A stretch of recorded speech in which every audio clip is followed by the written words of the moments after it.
Tun anu tayu sembahyang benang cid haibang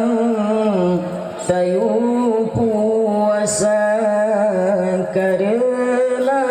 anu amanah Tuhan haibang benata jaga bacut raya taparuh ulang haibang ke ana agam yugulam raga dek tajo cangkoi serita parang sayang didikan hana sayang elumehana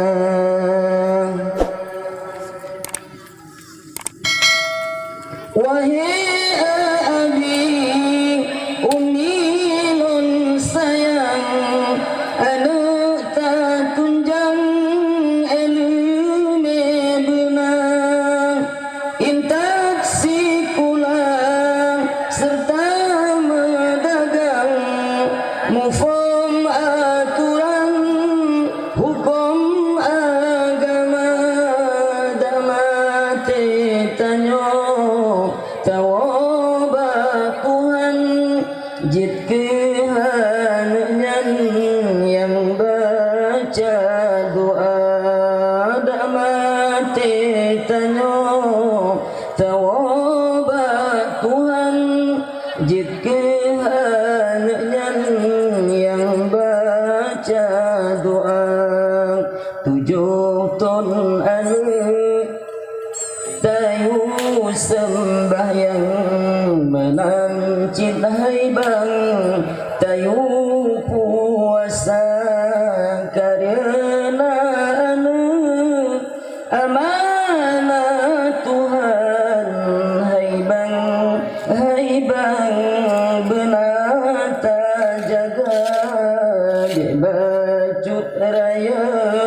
taparuh ulang yang ilang haibang baik tayu semula dek tajo sadu kau pade dibilang sayang didikan hana sayang elumehana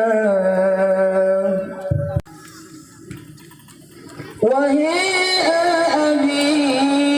umilun sayang anu tak tunjang elume benang intak sikulang serta medagang mufom aturan hukum agama damate tanyo tawoba Tuhan jid kehanyan yang baca doa damate tanyo